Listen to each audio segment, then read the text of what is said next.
అయ్యప్ప స్వాములు శబరిమలలో వనయాత్ర ప్రారంభించడం జరిగింది. చూడండి మిత్రులారా, ఎంతమంది స్వాములు కాలినడకన స్వామివారిని దర్శించుకోవడానికి వెళ్తున్నారు. చూడండి అందరు స్వాములు.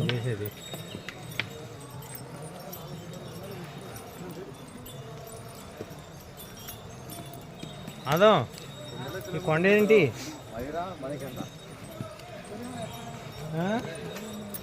స్వామి శరణమయ్యప్ప, స్వామి శరణమయ్యప్ప.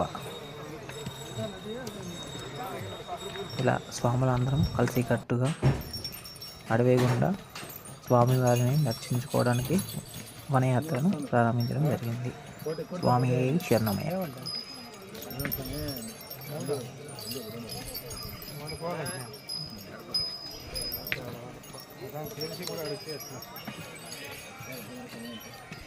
మెత్తగా అది